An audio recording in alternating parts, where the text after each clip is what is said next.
ওই ডিব্বাটা দাও। ওই ডিব্বাটা দাও, কলার নিচে।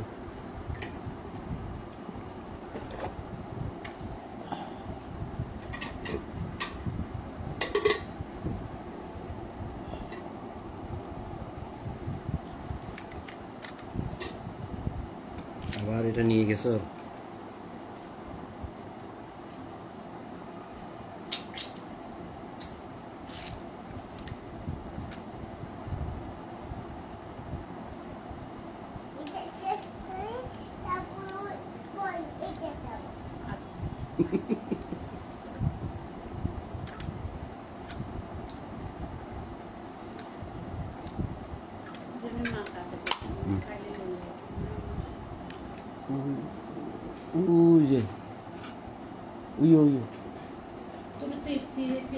ওইটা দিতে দিতে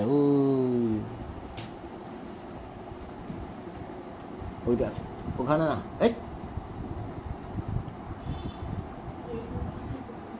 ওই একটু এই পাশে, আর এইখানে এইটাই তো। হ্যাঁ,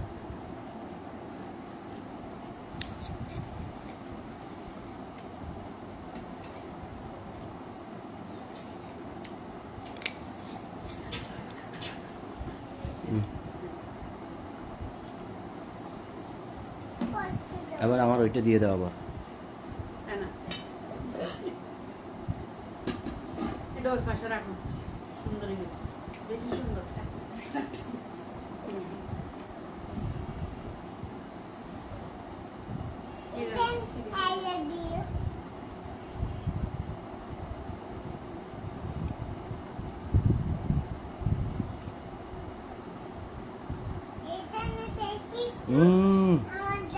দাদু কথা বলে না, কথা বলে না।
সম্মানিত বন্ধুগণ,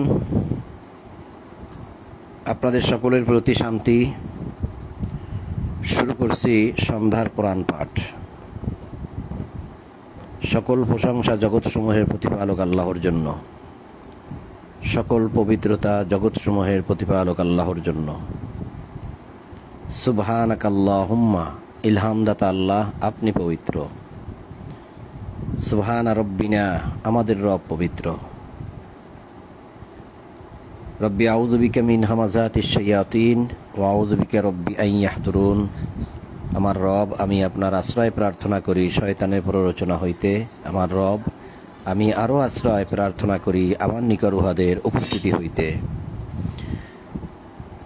বিসমিল্লাহির রহমানির রহিম। দয়াময় পরম দয়ালু আল্লাহর নামে আরম্ভ করিতেছি। 8 নম্বর সূরা আনফাল, আয়াত 38 থেকে। সূরা আনফাল আয়াত 38 থেকে।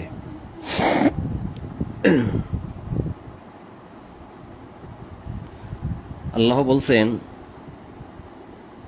যাহারা কুফরি করে অর্থাৎ যাহারা অস্বীকার করে তাহাদেরকে বলো, যদি তাহারা বিরত হয় তবে তাহা অতীতে যাহা হইয়াছে আল্লাহ তাহা ক্ষমা করিয়া দিবেন, ক্ষমা করিবেন। ফ্যানটা একটু কমাই দাও। আল্লাহ বলেন যে যাহারা অস্বীকার করিয়াছে এই যে আল্লাহর কিতাব, পরকাল, আল্লাহকে, আল্লাহর বিধিবিধান, আইন এবং রসুলুল্লাহকে, যাই কিছু হোক না কেন, যারা অস্বীকার করিয়াছে, আরেকটু কমাও, যারা অস্বীকার করিয়াছে তাহাদেরকে বলো, যদি তাহারা বিরত হয়, অন্যায় অপকর্ম অশ্লীলতা থেকে যদি বিরত হয় এবং যদি তারা স্বীকার করে নেয় অর্থাৎ ফিরে আসে, তবে যাহা অতীতে হইয়াছে আল্লাহ তাহা ক্ষমা করিবেন। অতীতের পাপ আল্লাহ ক্ষমা করবেন। যদি আল্লাহ অতীতের পাপ সব ক্ষমা করে দেন তাহলে কিন্তু আপনার আমলনামায় আর কোনো পাপ থাকে না, এটা বুঝতে হবে। অতীতের পাপ যদি আল্লাহ সব ক্ষমা করে দেন তাহলে আপনার আমলনামায় যদি আর কোনো পাপ না থাকে তাহলে আপনি নিষ্পাপ, আপনি পরিশুদ্ধ হয়ে গেলেন। কিন্তু তাহারা যদি অন্যায়ের পুনরাবৃত্তি করে অর্থাৎ সেই অন্যায় কাজগুলো যদি আবার করে, তবে পূর্ববর্তীদের দৃষ্টান্ত তো রহিয়াছেই, অর্থাৎ পূর্ববর্তী মানুষকে আল্লাহ যেভাবে শাস্তি দিয়েছেন তাদেরকেও ঠিক সেই রকমই শাস্তি দিবেন। এবং তোমরা তাহাদের বিরুদ্ধে সংগ্রাম করিতে থাকিবে যতক্ষণ না ফিতনা দূরীভূত হয়। যতদিন পর্যন্ত ফিতনা দূর না হয় ততদিন পর্যন্ত তোমরা তাহাদের সঙ্গে সংগ্রাম করিতে থাকিবে। এবং আল্লাহর দিন সামগ্রিকভাবে যতদিন প্রতিষ্ঠিত না হয় ততদিন পর্যন্ত তোমরা সংগ্রাম করিতে থাকিবে। যদি তাহারা বিরত হয় তবে তাহারা যাহা করে আল্লাহ তো তাহার সম্যক দ্রষ্টা, অর্থাৎ তাহারা যাহা করে আল্লাহ তা দেখবেন, আল্লাহ তা দেখেন।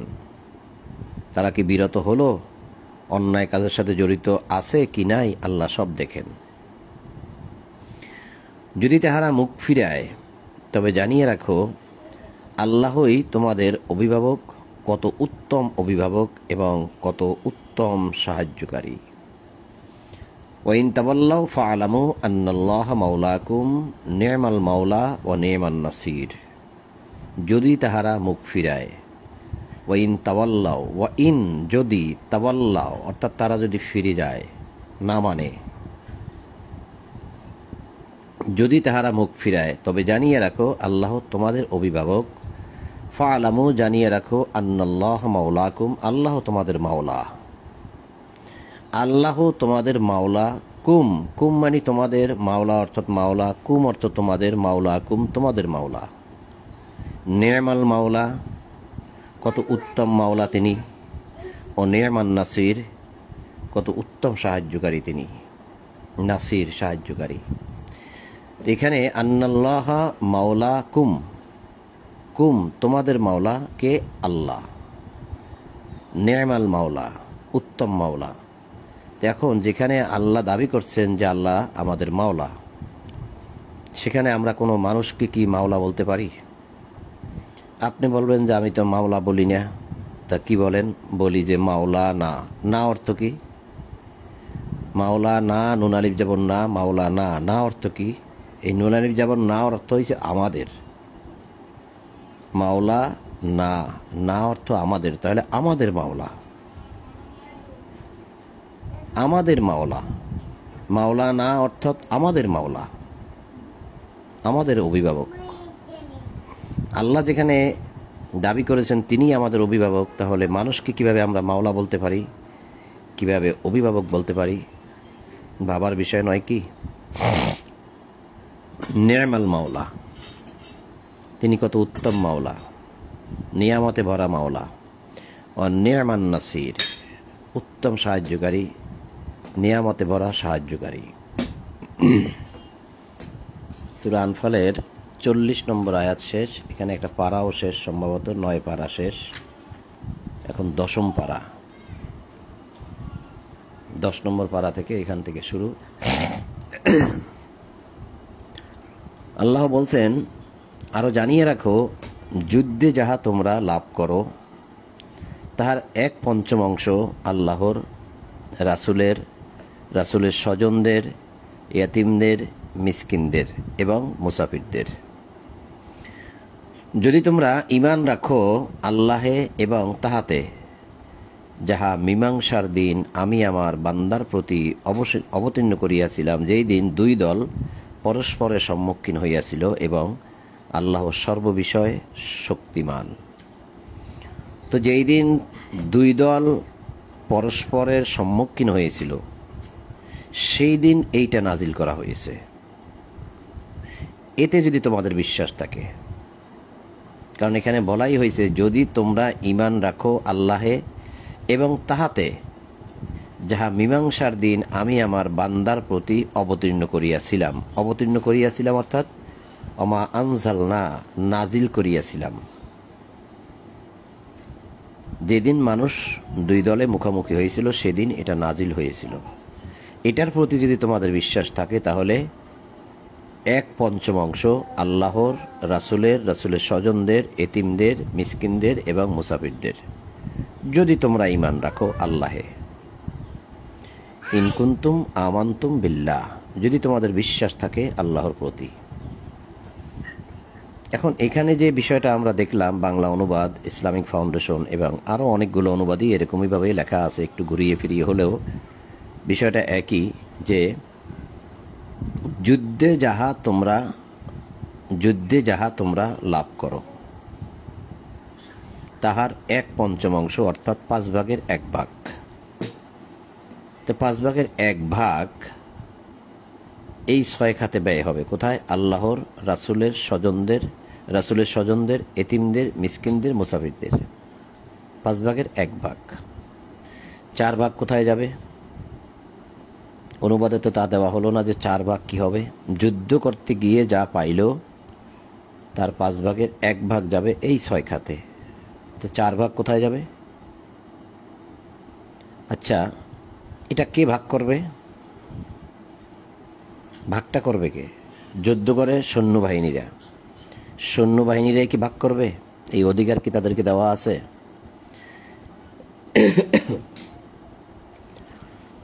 যুদ্ধ করে রাষ্ট্রের অধীনে, রাষ্ট্রের আদেশে। যুদ্ধের সমস্ত মাল চলে যায় রাষ্ট্রে, এর ভাগাভাগি যা করার রাষ্ট্রে করবে। আর যারা যুদ্ধ করে তারা সেনাবাহিনী, তারা বেতনভুক্ত। তারা যুদ্ধ করে সম্পদ পাক আর না পাক, তারা যুদ্ধ করে যাবে। সম্পদ যদি পায় তাহলে তার রাষ্ট্রের অধীনে চলে আসবে। তাহলে সেই সম্পদ কেন 1/5 হবে 6 খাতে? 1/5 কেন হবে 6 খাতে? আচ্ছা, এখানে বলা হয়েছে যুদ্ধে যাহা তোমরা লাভ করো তাহার 1/5 অর্থাৎ 1/5। কিন্তু এই সূরার প্রথম আয়াতে তো আমরা পড়ে আসলাম ভিন্ন কথা। কি পড়ে আসছি?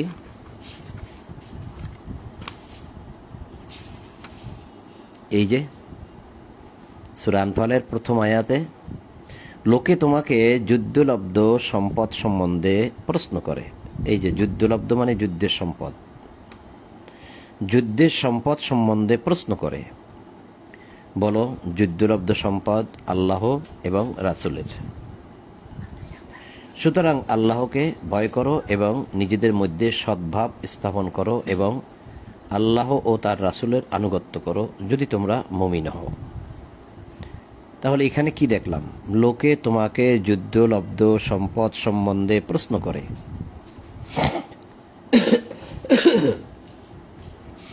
যুদ্ধ করতে গিয়ে যে সম্পদ তোমরা পেয়েছো সে সম্পদ কি করবে তোমরা, সে বিষয়ে প্রশ্ন করে। তা রাসূলকে আল্লাহ বলছেন যে বলে দাও, যুদ্ধলব্ধ সম্পদ আল্লাহ এবং রাসূলের। তো এখানে যদি যুদ্ধের সম্পদ আল্লাহ এবং আল্লাহর রাসূলের হয়, তাহলে তো একটা ডিসাইড হয়েই গেল যুদ্ধের সম্পদের। তাহলে সেই সম্পদ আবার 5 ভাগে ভাগ করে তার 1 ভাগ কিভাবে 6 খাতে বন্টন করা যায়? তাহলে কি আল্লাহ 2 রকম কথা বলেন? আল্লাহ তো কখনো 2 রকম কথা বলেন না। তাহলে কি অনুবাদে গড়বড় করলো? এখানে বলা হয়েছে সূরা আনফালের 41 নম্বর আয়াতে, যে জানিয়ে রাখো যুদ্ধে যাহা তোমরা লাভ করো।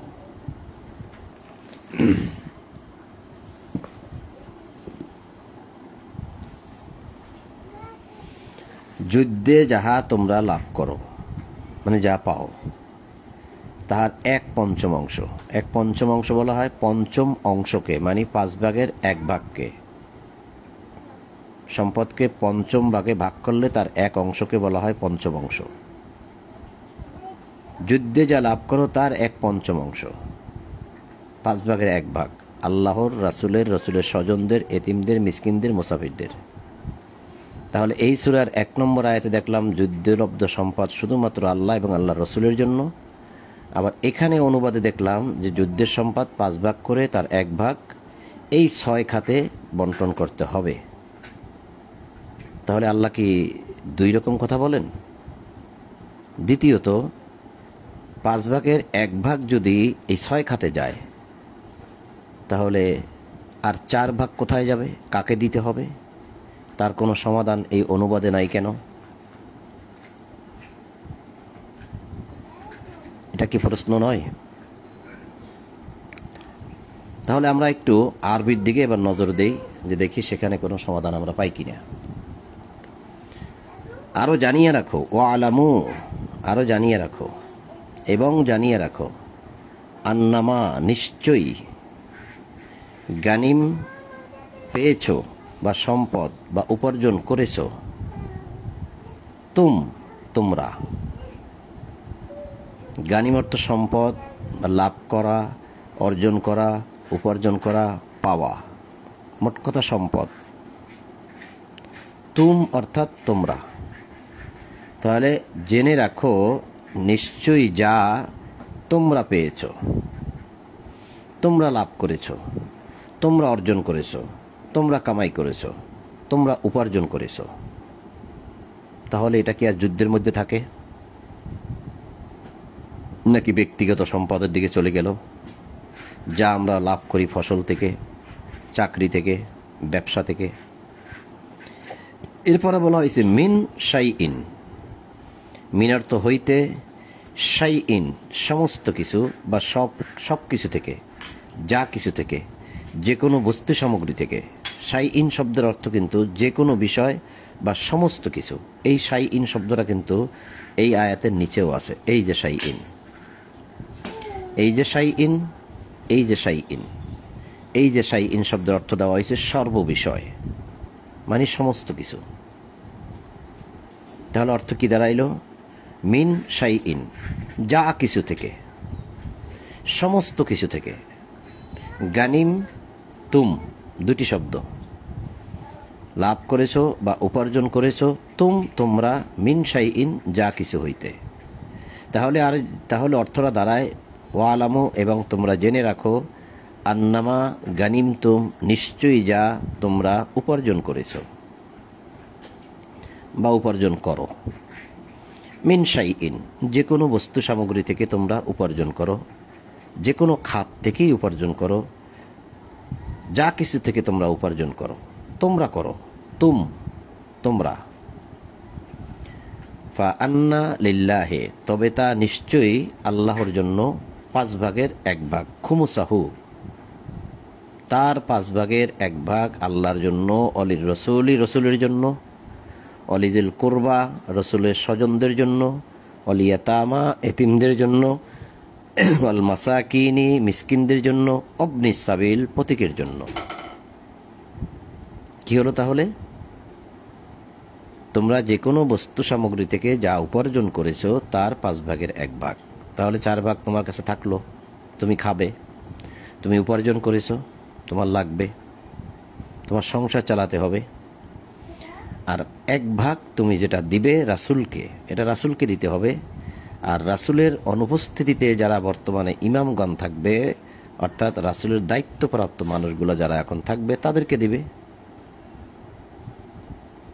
তাহলে ফা আন্না লিল্লাহি খুমুসাহু, তার 5 ভাগের 1 ভাগ যাবে রাসূলের কাছে,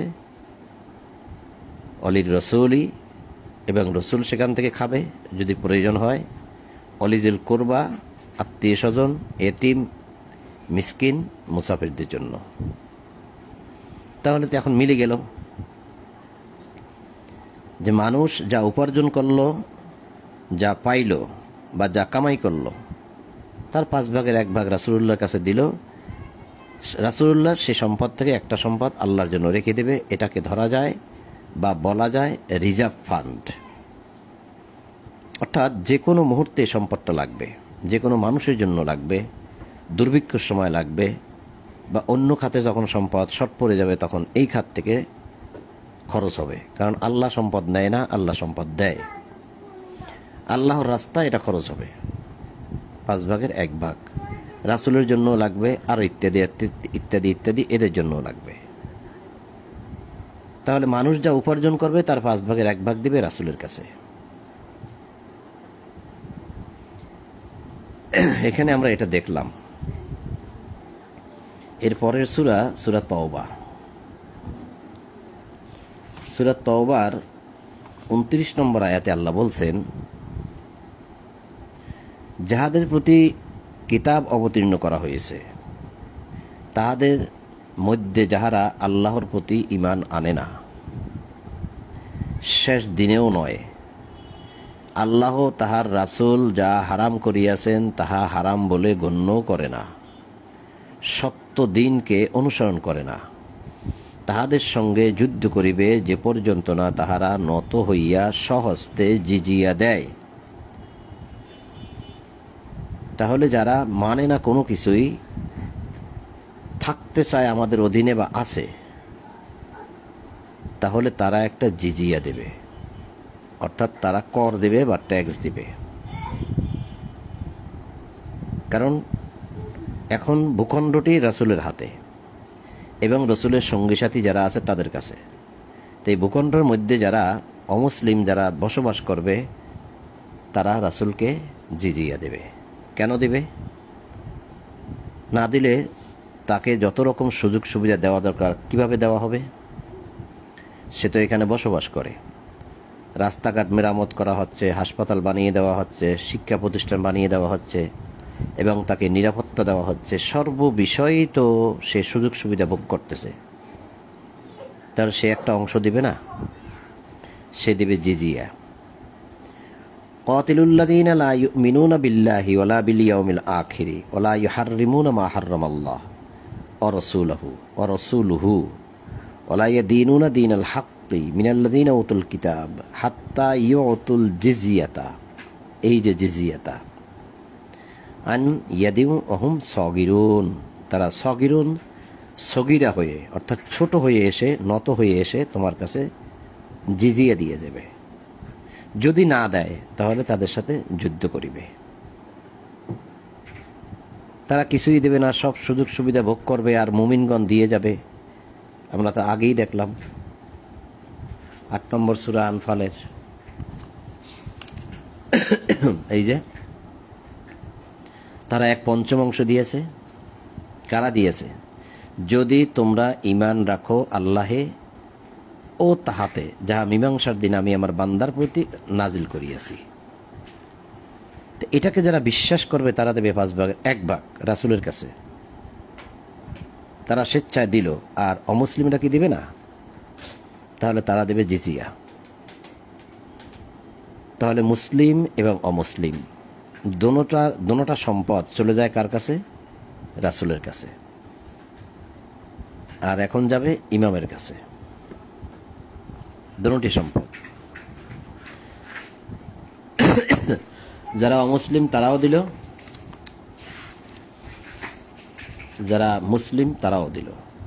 এখন দুই গ্রুপের সম্পদ যা দুই পক্ষ থেকে আসলো সব কার কাছে গেল? রাসূলের কাছে গেল। প্রমাণ 59 নম্বর সূরা হাসর আয়াত 7।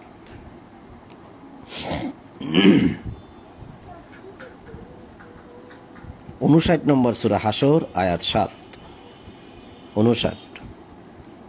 এখানে আল্লাহ বলছেন যে আল্লাহ জনপদবাসীর নিকট হইতে তাহার রাসূলকে যাহা কিছু দিয়েছেন। কার কাছ থেকে দিলেন? জনগণের কাছ থেকে, জনপদবাসী।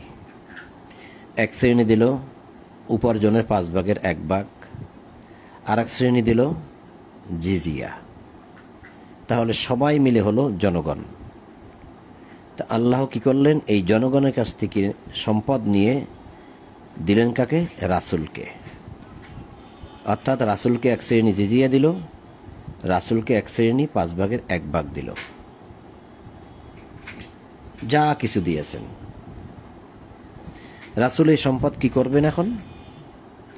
তাহা আল্লাহর জন্য, তাহার রাসূলের জন্য, রাসূলের স্বজনদের জন্য, এতিমদের জন্য, অভাবগ্রস্ত ও পথচারীদের জন্য।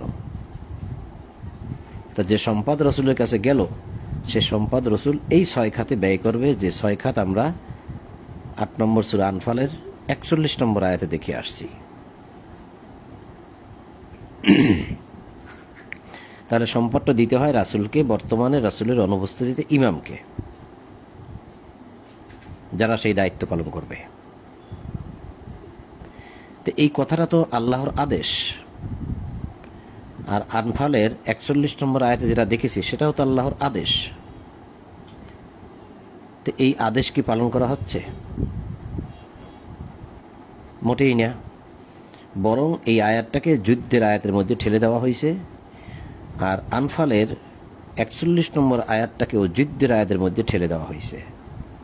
বলা হচ্ছে ওটা গনিমতের মাল, ওটা গনিমতের মাল। কারণ ওখানে গানিম তুম আছে। গানিম তুম এই শব্দটাকে বানাইছে তারা গনিমত, কিন্তু আল্লাহ কিন্তু গনিমত শব্দ বলে কোরআনে কোনো শব্দ উল্লেখ করেন নাই, মানুষ করেছে। এটাও যুদ্ধের সম্পদ বলে তারা চালিয়ে দিয়েছে, কারণ আগে পিছে যুদ্ধের কথা আছে তাই। তাহলে এখানে আমরা পেলাম যে আল্লাহ জনগণের মাধ্যমে তার রাসূলকে যে সম্পদগুলো দিয়েছেন, সেই সম্পদ রাসূলুল্লাহ 6 খাতে বন্টন করেন। এরপরে আবার বলছেন, যাহাতে তোমাদের মধ্যে যাহারা বিত্তবান, আগ্নিয়া, গানি, ওই যে গনি দেখে আসছি, গানিম বিত্তবান সম্পদশালী, তাদের মধ্যেই যেন এই সম্পদগুলা আবর্তন না হয়, ঐশ্বর্য আবর্তন না হয়। কারণ যারা দিল ধনবান, তাদের কাছেই যদি আবার এই সম্পদগুলো দেওয়া হয়, তাহলে তো গরিবেরা কষ্টে পড়ে যাবে। রাসূল তোমাদেরকে যা দেয় তাহা তোমরা গ্রহণ করো। তো রাসূল কি দিল? এই 6 খাতে বন্টন করলো। একটা খাত আল্লাহর জন্য রাখলো, রিজার্ভ ফান্ড বলছি। রাসূল নিজে এখান থেকে কিছু ভোগ করলো। রাসূলের নিকটবর্তী যারা আছে তাদেরকে রাসূল কিছু দিল, এতিমদেরকে দিল, মিসকিন অভাবগ্রস্তকে দিল, পথচারী মুসাফিরকে দিল। তা রাসূল তো দিল। তা যাদেরকে দিল তাদের প্রতি আদেশ যে রাসূল তোমাদিওকে যা দেয় তাহা তোমরা গ্রহণ করো।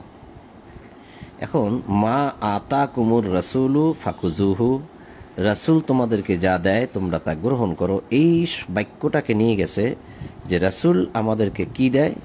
রাসূল আমাদেরকে বুখারী শরীফ, মুসলিম শরীফ, মিশকাত শরীফ, তিরমিজি শরীফ দেয়। এটা কি হলো? চলছে সম্পদ বন্টনের কথা। রাসূল দিল সম্পদ। এক শ্রেণীর মানুষ জোর গলায় ওয়াজ মাহফিলে বলে থাকে, তাদের কথাগুলো ভিডিও আকারে ইউটিউবে, ফেসবুকে আছে।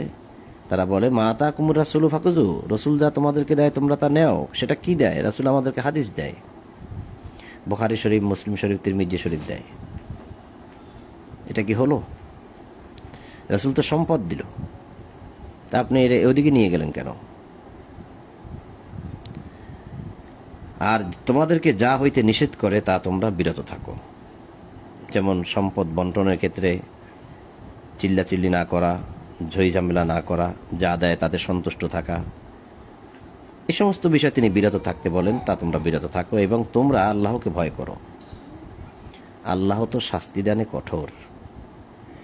এই সম্পদ অভাবগ্রস্ত মুহাজিরগণের জন্য, যাহারা নিজেদের ঘরবাড়ি ও সম্পত্তি হইতে উৎখাত হইয়াছে, এই সম্পদ থেকে তারাও পাবে।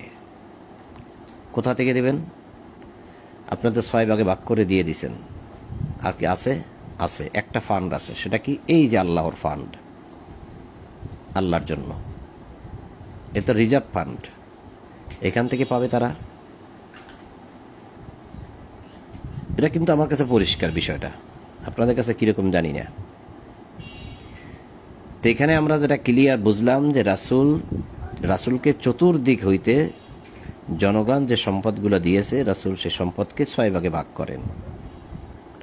রাসূলের নিজের হাতে ভাগ করতে হয় না, কারণ রাসূলের কর্মচারী আছে, রাসূলের সঙ্গী সাথী আছে, রাসূলের মন্ত্রী পরিষদ আছে, তারাই করে দেবে সব। কিন্তু সব তত্ত্বাবধানটা হবে রাসূলের। বর্তমানে হবে উলিল আমর এবং নেতা যারা থাকবে, ইমাম তাদের। তবে এই সমস্ত ইমাম নয় যারা কোরআনের নির্দেশিত পথের ইমাম হবে, যারা নিজেরা জাকাত দেবে, নিজেরা সদকা দেবে, তারা সেই সমস্ত ইমামগণ।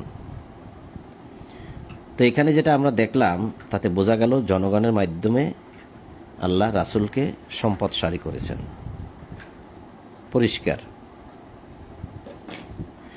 তো এখানে যেটা দেখলাম সেটা তো এই আয়াতের সাথে একদম রিলেটেড। সেটা কি ছিল? আনফালের 41 নম্বর আয়াত।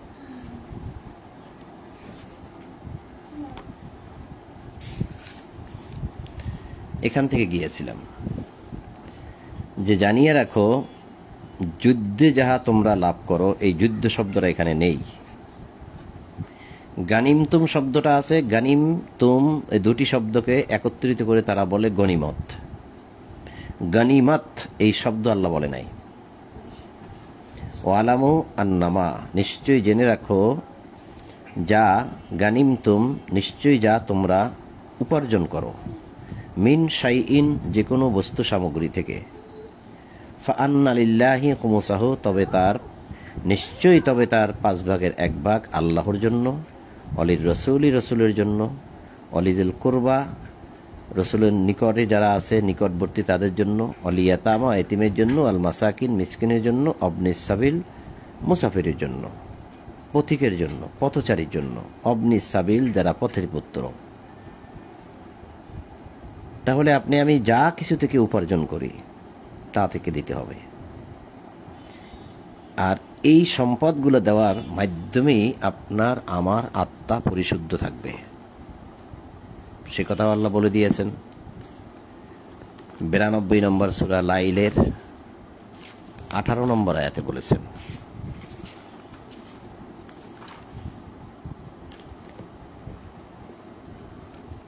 সূরা লাইল,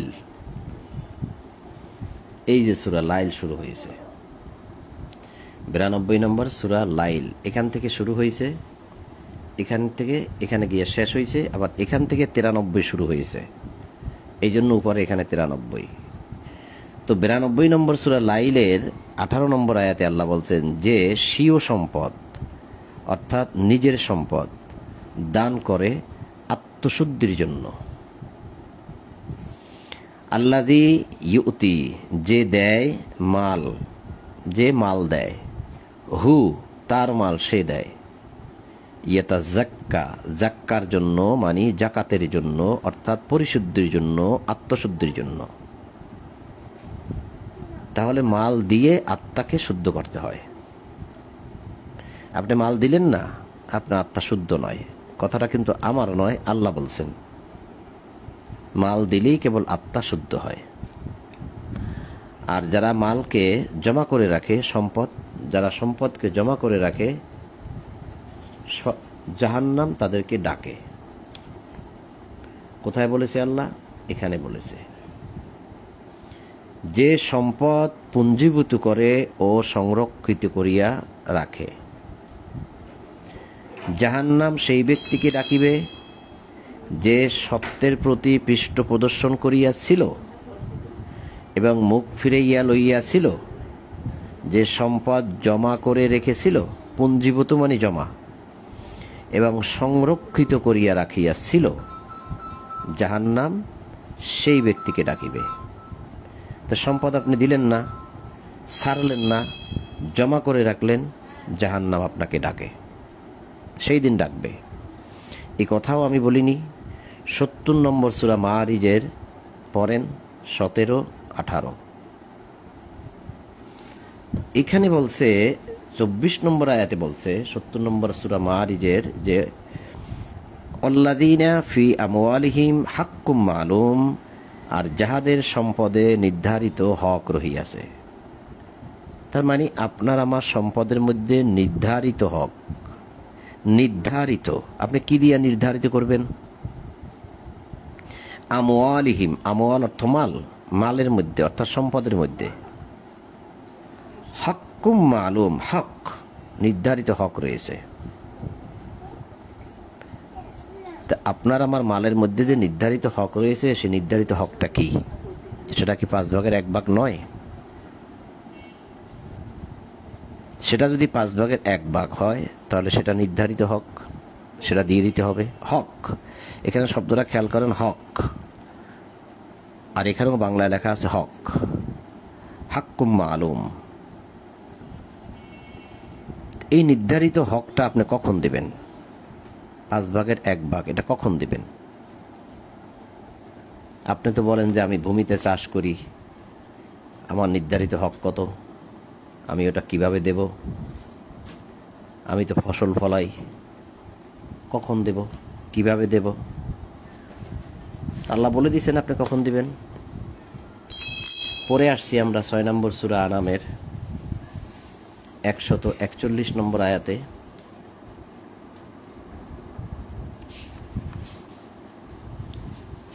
এটা হচ্ছে 141 নম্বর আয়াত, 6 নম্বর সূরা আনাম, আয়াত 141। এখানে অনেক কথা আছে, সেগুলো আগে অনেক পড়েছি, এখন যাব না, শেষের অংশে যাব। শেষের অংশ কি? এখানে বলাই হয়েছে ও আতু হাক্কাহু, ওই যে হক দেখাইছি আমি, সেই হক দেখেন। ও আতু দিয়ে দাও, হক, হক, হক দিয়ে দাও, হু মানে তার, মানে ফসলের, ইয়াউমা হাসাদিহি, যেদিন তুমি কাটবে। বাংলা অনুবাদ কি? ফসল তুলিবার দিনে উহার হক প্রদান করিবে। এটা কিন্তু ফসলের বিষয়, যে যখন ফসল পাকমুখ হয়, পরিপক্ক হয়, তখন উহার ফল আহার করিবে, আর ফসল যেদিন তুলে কেটে কুটে ঘরে আনবে, সেই দিন উহার হক প্রদান করিবে। হক, এখানেও কিন্তু হক। আর ওখানে আমরা দেখলাম যে যাদের সম্পদে নির্ধারিত হক রয়েছে, তাহলে হকটা প্রদান করতে হবে কোন দিন? ফসল তুলিবার দিনে। তা আপনি বলবেন আমার তো ফসল নাই, আমি তো ফসল তুলতেও পারি না, জায়গা জমিও নাই। তো মানুষ ফসল তুলিবার দিনে ফসল পায়, তা আপনি কি পান? আপনি বেতন তো পান, মাসিক বেতন তো পান। মাসিক বেতন পাইলে তো বিদ্যুৎ বিল দিতে হয়, ঘর ভাড়া দিতে হয়, তারপরে আরো এই গ্যাসের বিল দিতে হয়, টেলিফোন বিল দিতে হয়, আরো যত যত বিল আছে সবই তো দিতে হয়। ইন্টারনেটের বিল দিতে হয়, ডিসেল লাইনের বিল দিতে হয়, এই রাউডারের বিল দিতে হয়, মানে ওয়াইফাই বিল দিতে হয়, ওয়াইফাই সবই তো দিতে হয় মাস শেষে। তা আপনি যেহেতু 3 মাস পরে ইনকাম হচ্ছে না, 5 মাস 6 মাস পরেও হচ্ছে না, আপনার যেহেতু মাসে হচ্ছে, তা আপনি মাসে দিবেন। এত মেসেজ কোথা থেকে আসতেছে, কিভাবে আসতেছে, কেন আসতেছে এত মেসেজ, বুঝতেছি না। কারা দিচ্ছে এত মেসেজ? তো বিষয়গুলো যদি বুঝে আসে তো ভালো, না বুঝলে আপনারা কমেন্ট বক্সে উল্লেখ করবেন, আপনাদেরকে নিয়ে আমি আরও আলোচনা করতে পারবো ইনশাল্লাহ। যতটুকু আল্লাহ আমাকে হেকমত দিয়েছেন, জ্ঞান দিয়েছেন, আমি ততটুকু বুঝাইতে পারবো। যেহেতু কোরআনও আপনার সামনে আছে, আমারও সামনে আছে। তো এই যে আপনি ফসল তুলিবার দিনে উহার হক প্রদান করিবে, এই হকটা কিরকম দিবেন? কি মন্দটা দিবেন না ভালোটা দিবেন? সে কথাও কিন্তু আল্লাহ বলে দিছে। সূরা বাকারার 267 নম্বর আয়াতে বলে দিছে, এই যে হে ঈমানদারগণ, হে বিশ্বাসীগণ, তোমরা যাহা উপার্জন করো। তো আপনি আমি কি উপার্জন করি? কেউ ব্যবসা বাণিজ্য থেকে উপার্জন করি, কেউ চাকরি থেকে উপার্জন করি, তাই তো? তোমরা যাহা উপার্জন করো, আমি যাহা ভূমি হইতে তোমাদের জন্য উৎপাদন করিয়া দেই, তার মধ্যে যাহা উৎকৃষ্ট তাহা ব্যয় করো, ভালোটা ব্যয় করো, এবং উহার নিকৃষ্ট বস্তু ব্যয় করিবার সংকল্পও করিও না। ভালোটা ব্যয় না করে নিকৃষ্ট বা মন্দটা ব্যয় করার চিন্তা ভাবনাও করিও না। এতটুকু নিলেই তো হয় এখন। তাহলে আমরা যা উপার্জন করি আর আল্লাহ আমাদেরকে ভূমি থেকে যা উৎপাদন করে দেয়, তো ভূমি থেকে যা উৎপাদন করে দেয় সেটা আপনি যখন ফসল কেটে কুটে ঘরে আনবেন, ফসল তুলিবার দিনে সেই ফসলের হক প্রদান করে আসবেন, এই তো। তবে সেটা আপনাকে উৎকৃষ্টটা দিতে হবে, ভালোটা দিতে হবে, মন্দটা দিতে পারবেন না। এটা আল্লাহর আদেশ। আর তোমরা যা উপার্জন করো, আমরা যে কোনো খাতে যে কোনোভাবে আমরা উপার্জন করে থাকি, ব্যবসা বাণিজ্য করে থাকি, তার মধ্যে থেকে ভালোটা দিতে হবে। তা আমরা সেখানে যাই, অনেক সময় চলে গেছে একটা বিষয়কে দেখানোর জন্য, কারণ এটাকে গনিমাত বলে চালিয়ে দেওয়া হয়েছে। তো যারা এই আলোচনা প্রথম থেকে শোনেন না, তাদেরকে অনুরোধ করবো একটু পিছনে গিয়ে প্রথম থেকে শুনবেন যে বিষয়টা কি ছিল। তো এখানে অনুবাদটা কিন্তু একটু নড়চড় আছে। এই অনুবাদ শুধু এরাই যে করছে তা না, অধিকাংশ মানুষ এই অনুবাদ এরকমই করছে যে, জানিয়ে রাখো যুদ্ধে যাহা তোমরা লাভ করো তাহার 1/5 অংশ আল্লাহর জন্য, রাসূলের জন্য, রাসূলের স্বজনের জন্য, এতিমের জন্য, মিসকিনের জন্য, মুসাফিরের জন্য। তা আমি বলছিলাম যে এখানে তো যুদ্ধ শব্দ নাই, এখানে গানিম তুম আছে। এই শব্দটাকে বানানো হয়েছে গনিমত। আসলে গনিমত বলতে কোনো শব্দ কোরআনে নাই। আর একটা বিষয় হচ্ছে, 5 ভাগের 1 ভাগ যদি এই 6 খাতে যায়, তাহলে 4 ভাগ কোথায় যাবে, এই প্রশ্নের উত্তরও কিন্তু এখানে নাই, অনুবাদে নাই। তাই যেহেতু আমাকে আরবির দিকে যেতে হচ্ছে, তাহলে ওয়ালামু আন্নামা গানিম তুম, জেনে রাখো নিশ্চয়ই যা তোমরা উপার্জন করো, মিন শাইইন, যা কিছু হতে, যে কোনো বস্তু সামগ্রী হইতে, ফাআন্না লিল্লাহি খুমুসাহু, তাহলে নিশ্চয়ই তার 5 ভাগের 1 ভাগ আল্লাহর জন্য, অলির রসুল, রসুলের জন্য, অলিজুল কুরবা, আত্মীয় স্বজনের জন্য, অলিয়াতামা, এতিমের জন্য, অল মাসাকিনি, মিসকিনের জন্য, অবনিস সাবিল, মুসাফিরের জন্য বা পথচারীর জন্য। ইন কুনতুম আমানতুম বিল্লাহ, যদি তোমাদের বিশ্বাস থাকে আল্লাহর প্রতি।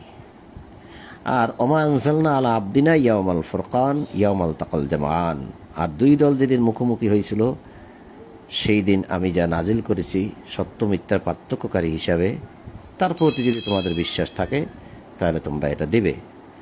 আল্লাহু আলা কুল্লি শাইইন কদির, আল্লাহ সমস্ত বিষয় শক্তিমান, সর্ববিষয়ে শক্তিমান। শাইইন সর্ববিষয়, এই শাইইন সবকিছু, সর্ববিষয় থেকে তুমি এই যে উপার্জন করলে গানিম তুম, এই গানিম যে সম্পদ, এই যে গানিম যে সম্পদ, এখানে কিন্তু গানিম সম্পদ দেয় নাই, দিছে যুদ্ধে যাহা তোমরা লাভ করো। এই গানিম যে সম্পদ, দেখেন তার প্রমাণ 4 নম্বর সূরা নিসার 94 নম্বর আয়াতে, গানিম সম্পদ।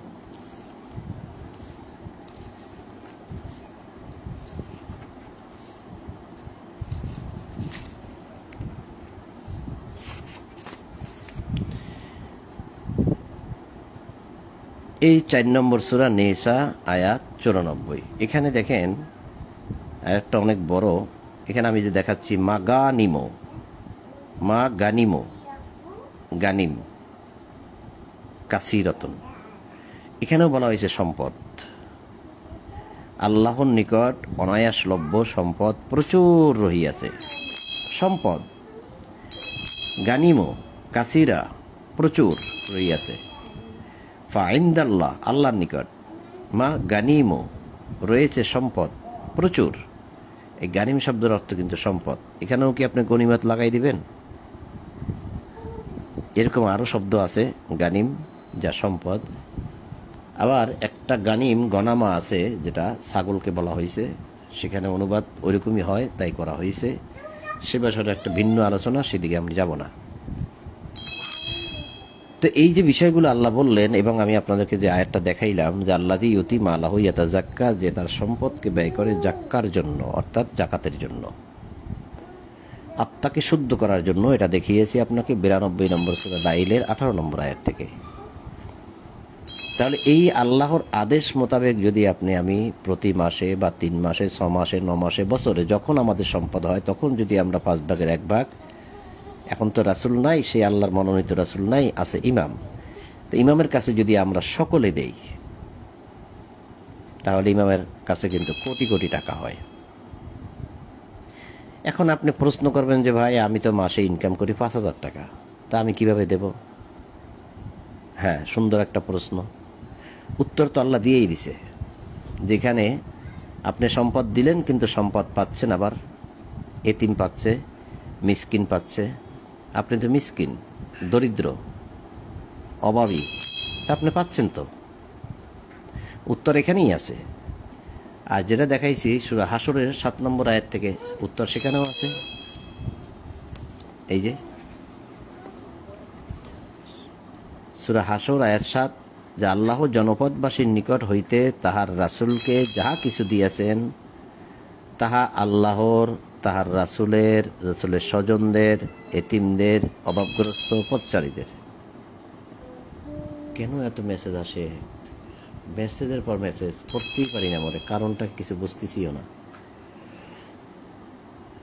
তা এখানে আছে উত্তর। এখন আপনার 5,000 টাকা হয়েছে, 5,000 টাকার 5 ভাগের 1 ভাগ যদি 1,000 টাকা, তা আপনি নিয়ে রাসূলকে দেন, ইমামকে দেন। ইমাম দেখবে যে তার তো 1,000 টাকা সে দিল, তার মানে তার উপার্জন 5,000 টাকা, সে তো এই টাকা দিয়ে চলতে পারবে না। তার একজনও তো 10,000 টাকা দিয়ে গেছে, আর একজনে 20,000 টাকা দিয়ে গেছে, কেউ 40,000 টাকা দিয়েছে। লক্ষ লক্ষ মানুষের রাসূলের কাছে দিয়ে গেছে, তার রাসূলের কাছে তো কোটি কোটি টাকা হয়ে গেছে। তা রাসূল আপনাকে দেবে, যেহেতু আপনি মাসাকিন, মিসকিন, অভাবগ্রস্ত। আপনি যদি নাই জান ওই 1,000 টাকা নিয়ে রাসূলের কাছে, তাহলে রাসূল বুঝবে কিভাবে আপনি অভাবী? আপনার এখন চলার মতো সম্পদ যতটুকু লাগে 1 মাস চলতে, রাসূল সেটা আপনাকে দিবে। আর রাসূল এও দেখবে যে আপনার উপার্জন হয় না কেন। রাসূলের তত্ত্বাবধানে মানুষ আছে না, আমেল আছে না, কর্মচারী আছে না, তার নিকটবর্তী লোক আছে না, এই যে অলিজিল কুরবা, তার নিকটবর্তী যে লোকগুলো আছে না, তারা দেখবে যে আপনার হয় না কেন। তা আপনার হওয়ার মতো একটা ব্যবস্থা তো তারা করে দিবে, সেই ইমাম করে দিবে, যেন আপনি প্রতি মাসে 10,000 টাকা দিতে পারেন, এরকম ব্যবস্থা তারা করে দেবে। এটা এই না যে আপনি ওই কিস্তিতে টাকা নিছেন, সুদে টাকা নিছেন, সুদ কিভাবে পরিশোধ করবেন বিষয়টা তা না। এটা রাসূল দিবে, যে টাকাটা তো জনগণের টাকা, জনগণের কল্যাণেই খরচ হবে। তা আপনাকে প্রতি মাসে যদি 10,000 টাকা এখানে হ্যান্ডওভার করতে হয়, তাহলে আপনাকে প্রতি মাসে 50,000 টাকা উপার্জন করতে হবে। তার সেই ব্যবস্থা তো রাসূল করে দেবে বা ইমাম করে দেবে। আপনার যদি বলেন যে আমার গত মাসে ঝড় তুফানে বাড়িঘর নষ্ট হয়েছে, আমার দোকানপাট নষ্ট হয়ে গেছে, কোনো ব্যবসা বাণিজ্য নাই, আমি ইনকামই করতে পারি না, আপনাকে যাইতে হবে তো, বলতে হবে তো। ঠিক আছে, আপনাকে তো চালিয়ে নিয়ে যেতে হবে। এখন আপনার চলতে হলে যদি 20-30,000 টাকা লাগে, নিয়ে যাও। সে তো একনিষ্ঠ হতে হবে আপনার প্রতি, আপনাকে ভালোবাসতে হবে, আপনিও তাকে ভালোবাসবেন, সেও আপনাকে ভালোবাসবে, তবেই তো কেবল সম্ভব। আর যদি কৃপণ হয় তাহলে তো সম্ভব না, আর সে ইমামও না।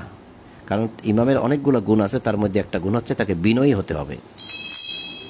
আল্লাহ বলছে যে অকফির জানাহাকা লিল মুমিনিন, তুমি মুমিনদেরকে তোমার 2 হাতের ডানা দিয়ে আগলিয়ে রাখো। সে আগলিয়ে রাখবে আপনাকে, আমাকে। 2 হাতের ডানা দিয়ে পাখি যেমন তার বাচ্চাদেরকে আগলিয়ে রাখে, তুমি তোমার মুমিন বান্দাদেরকে আগলিয়ে রাখো। ইমাম তো এটা করবে, কারণ ইমামের কাছে কোটি কোটি টাকা। একটুকু ধমকও দিতে পারবে না আপনাকে, এবং কেন হলো না, আপনার কি সমস্যা, এত টাকা দিতে পারবো না, এই কথা বলতে পারবে না। আপনি কষ্ট করে থাকবেন, ইমাম আনন্দে এসি রুমে বসে বসে বাতাস খাবে, আল্লাহ সেজন্য ইমামের কাছে টাকাগুলো দেয় নাই। তাহলে আপনার যা হয়েছে আপনি সেটা নিয়ে শু করেন, তখন ইমাম বুঝে যাবে আপনার অভাব কতটুকু। আপনি যদি নিঃস্ব হন, ফকির হন, তাও বুঝে যাবে। যদি আপনি নাই যান, কেউই না যায়, তাহলে ইমাম বুঝবই বা কীভাবে? ইমাম কি এখন এত বড় রাষ্ট্রের মানুষের কাছে বাড়ি বাড়ি বেরোয় গিয়ে তল্লাশি করবে?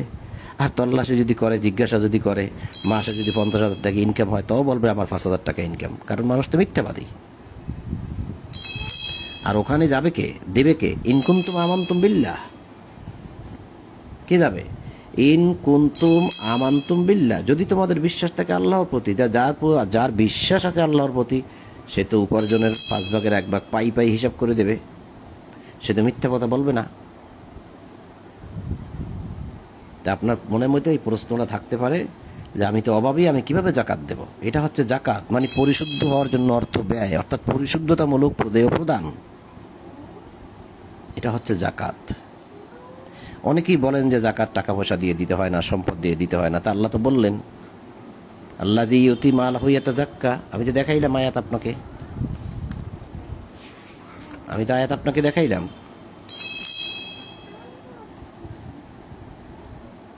যে স্বীয় সম্পদ মানে নিজের সম্পদ দান করে আত্মশুদ্ধির জন্য, আপনার আত্মাকে শুদ্ধ করার জন্য আপনি সম্পদ দেবেন। এখানে সম্পদ বলছে, এখানে মাল বলছে, মাল, মালাহু, তার মাল। আর যদি আপনি মাল নাই দেন, তাহলে তো আমি দেখাইছি আপনাকে যে সম্পদ যারা দিল না, জমা করলো, জাহান্নাম তাদেরকে ডাকবে বিচার দিবসে। আপনি অপেক্ষায় থাকেন। এটা হচ্ছে 104 নম্বর সূরা। কি বলছে আল্লাহ এখানে? ওয়াইলুল্লি কুল্লি হুমাজাতিল লুমাজা, ধ্বংস তাহাদের প্রত্যেকের জন্য যে পশ্চাতে ও সম্মুখে লোকের নিন্দা করে। এই ওয়াইল শব্দের অর্থ কিন্তু ধ্বংস, এখানে দিছে দুর্ভোগ, ধ্বংস। ডিকশনারি খোলেন, ওয়াইল অর্থ ধ্বংস। তো ওয়াইলুল্লি কুল্লি হুমাজা লুমাজা, ধ্বংস ওই সমস্ত প্রত্যেক ব্যক্তির জন্য যারা সামনে নিন্দা করে, পিছনে নিন্দা করে। আল্লাযী জামা, এবং যারা জমা করে, মালাও, মাল জমা করে। ওয়াদ দাদা, আবার বারবার গণনাও করে, কত হইল আরো লাগবে, কত হইল আরো লাগবে। তো ধ্বংস তাদের জন্য যারা সামনে পিছনে নিন্দা করে এবং যারা জমা করে মাল। তো আপনি ধ্বংসপ্রাপ্ত মানুষ।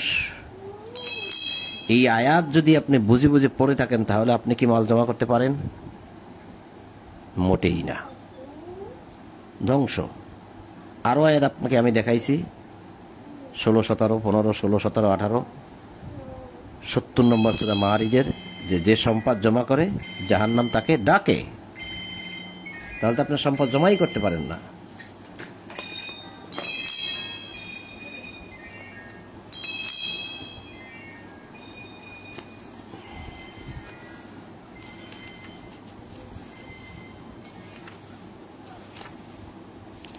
উনচল্লিশ নম্বর সূরা জুমার,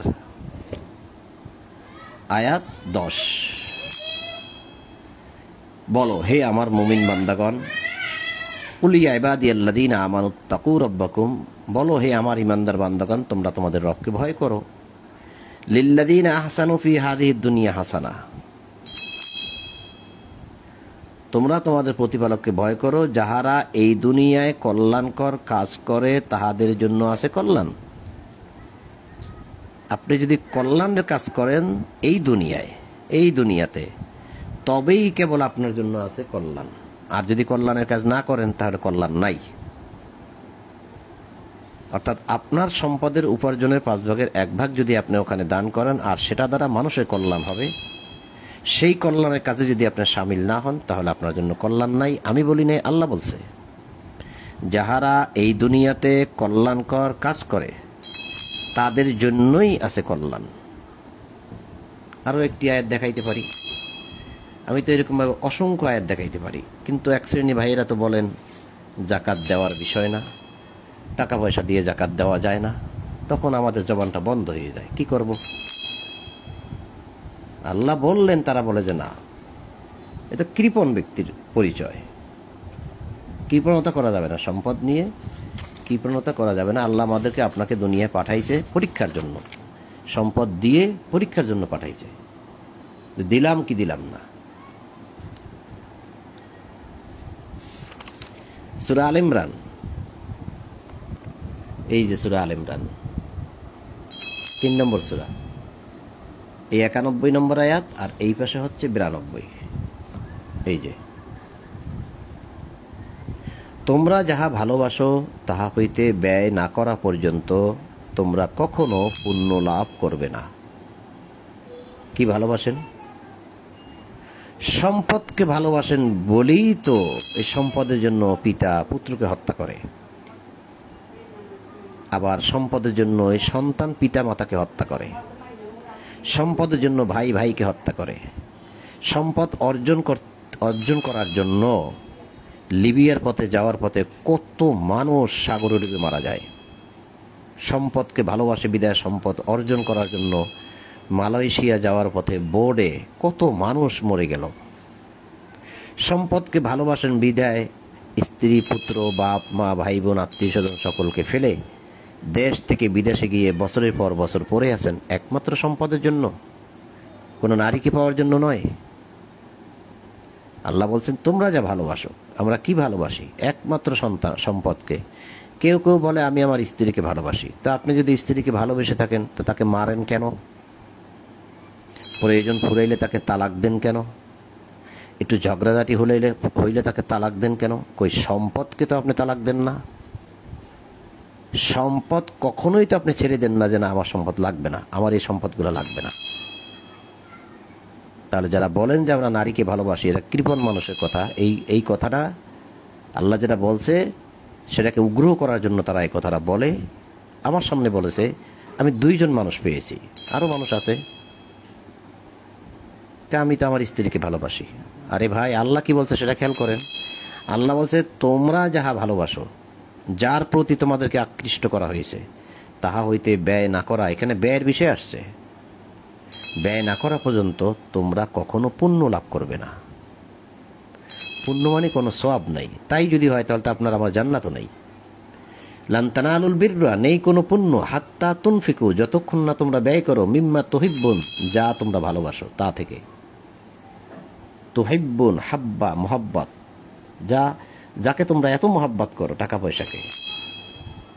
সকাল থেকে শুরু করে রাতে 12টা পর্যন্ত হাড় ভাঙ্গা পরিশ্রম করে অনেক মানুষ আছে। বাস চালকদের প্রতি, যারা বাস চালায় তাদেরকে দেখেন, সে সকালে ভোরে বের হয়ে যায় আর রাতের 11টা 12টায় যখন আপনি ঘরে ফিরেন দেখেন তখনও কিন্তু বাসগুলো চলতেছে।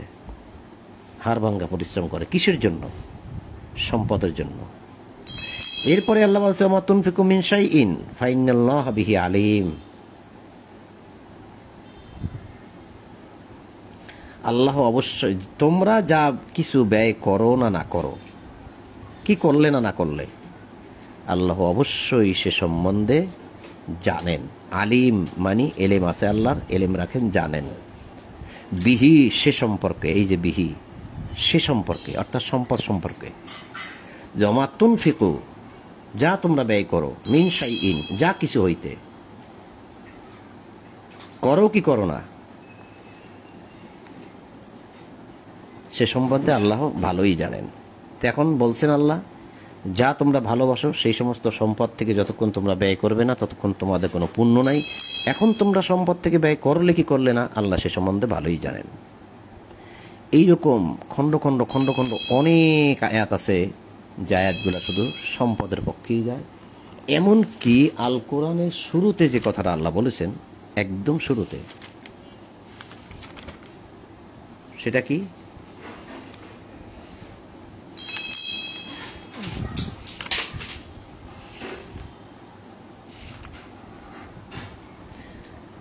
শুরুতে কি বলেছেন আল্লাহ? দেখেন আল্লাহর সিস্টেম। শুরু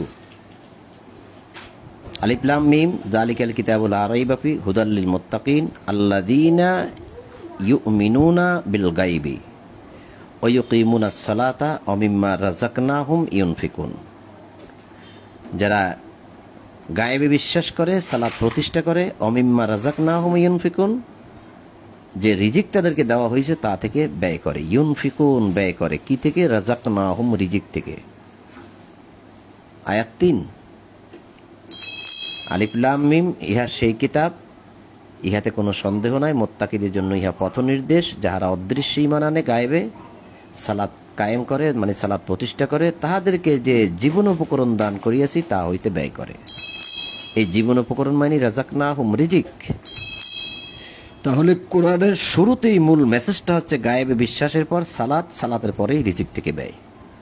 কোথায় যাবেন আপনি? 3 নম্বরে রাখছে আল্লাহ ব্যয়। অর্থাৎ যে সম্পদকে আমি ভালোবাসি, সে সম্পদ থেকে আল্লাহ ব্যয় করার জন্যই কথাগুলো বলেছে। তো এখন যদি আপনি বলেন যে না আমি ব্যয় করবো না, ব্যয় আল্লাহ আমাকে পরিশুদ্ধ করে দেবে, কারণ ওই একটা আয়াত আছে, আমি দেখাই দিই আপনাদেরকে। এই আয়াতটা অনেকে কোট করে, এতগুলো আল্লাহ ব্যয়ের আয়াত বলছে, সেই আয়াতগুলোকে বাদ দিয়া আল্লাহর কথাটাকে উগ্র করে বাদ দিতে যাইয়া তারা এই আয়াতটা দেখাই দেয়। সূরা নিসার 49 নম্বর আয়াত, তুমি কি তাহাদেরকে দেখো নাই যাহারা নিজেদেরকে পবিত্র মনে করে, বরং আল্লাহ যাহাকে ইচ্ছা পবিত্র করেন এবং তাহাদের উপর সামান্য পরিমাণও জুলুম করেন না। এই যে পবিত্র আর এই যে পবিত্র, এই দুইটা পবিত্রর আরবিটা হচ্ছে জাক্কা। এই যে জাক্কুকুম, আলাম তারা ইলাল্লাযীনা জাক্কুনা আনফুসাহুম বালিল্লাহু ইয়াযাক্কি। জাক্কি মানে পরিশুদ্ধির বিষয়। এইটা দেখাই দেন যে আল্লাহ যাকে ইচ্ছা তাকে পরিশুদ্ধ করে দেবেন, আপনি মানুষ দিয়ে কিভাবে পরিশুদ্ধ হবেন? আরে ভাই, এটা তো আল্লাহ যাকে ইচ্ছা তাকে পরিশুদ্ধ করবেন, যাকে মনোনীত করে নেবেন তাকে। আপনার আমার উপায় কি? আমি কি মনোনীত হইতে পেরেছি? আমাদের তো পাপে জর্জরিত আমরা। আল্লাহ যাকে চান তাকে পবিত্র করে নেন, পরিশুদ্ধ করে নেন, মনোনীত করে নেন, যে কার দ্বারা তিনি রিসালাতের দায়িত্ব মানুষের নিকট পৌঁছাবেন। তারা তো নবী, রাসূল, সিদ্দিক, শহীদ, তারা তো অতীত হয়ে গেছে। এখন কি তারা আছে? আমাদের মধ্য থেকে যদি আল্লাহ কাউকে সেভাবে করে নেন মনোনীত, তাহলে সেটা ভিন্ন বিষয়। কিন্তু আপনি তো ঘোষণা দিতে পারেন না যে আপনি পরিশুদ্ধ, আর আপনাকে আল্লাহ পরিশুদ্ধ করেছে আপনি তো বলতে পারেন না। পাপে জর্জরিত। এই আয়াতটা দেখিয়ে লাভটা কি? প্রায় সময় আয়াতটা আমাদেরকে দেখাই দেয়, বলে না টাকা পয়সা দেব না, শুদ্ধ হব না। যখন পারি, যতটুকু পারি, মাঝে মধ্যে একটু একটু দেই, আর লক্ষ লক্ষ টাকা, কোটি কোটি টাকা উপার্জন করি, ব্যাংক ব্যালেন্স করি, খাই, আনন্দ উল্লাস করি, ঘোরাফেরা করি, সিবিসে যাই, ভালো ভালো পোশাক পরি। গরিবেরা অনাহারে মরে, চিকিৎসাও করাইতে পারে না ভালো করে। গরিবেরা ভালো জামা কাপড়ও পরতে পারে না, ভালো জায়গা থাকতেও পারে না। তারা ভালোটা খাবে, মাঝে মধ্যে একটু একটু দিয়ে দায় সারা কাজ সেরে ফেলবে না, আল্লাহ সেটা বলেনি। তো আমি একটু বেশি কথা বলে ফেলছি এই আয়াতটাকে কেন্দ্র করে। এবার আমি এখান থেকে সংক্ষিপ্ত কিছু আয়াত এখানে দুইটা পড়ে একটু তাড়াতাড়ি শেষ করে দিই। স্মরণ করো তোমরা ছিলে, এই কথাগুলো কিন্তু সবই যুদ্ধের কথা, এই জন্য আমরা অত ব্যাখ্যা বিশ্লেষণে যাব না। আর এখন যেহেতু যুদ্ধের সে পরিস্থিতি না, আমরা এই জন্য যুদ্ধের আয়াতগুলো শুধু পড়ে যাই, যেহেতু সামনে আসছে পড়তে হবে। স্মরণ করো তোমরা ছিলে উপত্যকার নিকট প্রান্তে এবং তাহারা ছিল দূর প্রান্তে, আর উষ্টারোহী দল ছিল তোমাদের অপেক্ষা নিম্নভূমিতে। যদি তোমরা পরস্পরের মধ্যে যুদ্ধ সম্পর্কে কোনো সিদ্ধান্ত করিতে চাইতে, তবে এই সিদ্ধান্ত সম্পর্কে তোমাদের মধ্যে মতভেদ ঘটিত, কিন্তু যাহা ঘটিবার ছিল আল্লাহ তাহা সম্পূর্ণ করিলেন, যাহাতে যে কেহ ধ্বংস হইবে সে যেন সত্যাসত্য স্পষ্ট প্রকাশের পর ধ্বংস হয়, এবং যে জীবিত থাকিবে সে যেন সত্যাসত্য স্পষ্ট প্রকাশের পর জীবিত থাকে। আল্লাহ তো সর্বশ্রোতা, সর্বজ্ঞ। আর স্মরণ করো আল্লাহ তোমাকে স্বপ্নে দেখাইয়াছিলেন যে তাহারা সংখ্যায় অল্প, যদি তোমাকে দেখাইতেন তাহারা সংখ্যায় অধিক, তবে তোমরা সাহস হারাইয়া ফেলতে এবং যুদ্ধর বিষয় নিজেদের মধ্যে বিরোধ সৃষ্টি করিতে। কিন্তু আল্লাহ তোমাদেরকে রক্ষা করিয়াছিলেন এবং অন্তরে যাহা আছে সে সম্বন্ধে তিনি বিশেষভাবে অবহিত। স্মরণ করো তোমরা যখন পরস্পরের সম্মুখীন হইয়াছিলে, তখন তিনি তাহাদেরকে তোমাদের দৃষ্টিতে অল্প সংখ্যক দেখাইয়াছিলেন এবং তোমাদেরকে তাহাদের দৃষ্টিতে স্বল্প সংখ্যক দেখাইয়াছিলেন। যাহা ঘটিবার ছিল তাহা সম্পন্ন করিবার জন্য সমস্ত বিষয় আল্লাহর দিকেই প্রত্যানিত হইবে। ওয়া ইলাল্লাহি তুরজাউল উমুর। তো সম্মানিত উপস্থিতি, সূরা 8 নম্বর সূরা আনফালের 44 নম্বর আয়াত পর্যন্ত পাঠ করলাম। আজকের জন্য এখানেই সমাপ্ত করতে যাচ্ছি। তো আপনাদের সকলের প্রতি শান্তি এবং সকল প্রশংসা জগৎসমূহের প্রতিপালক আল্লাহর জন্য, এই বলেই আজ আমাদের ইশার কোরআন পাঠ এখানেই সমাপ্ত করলাম।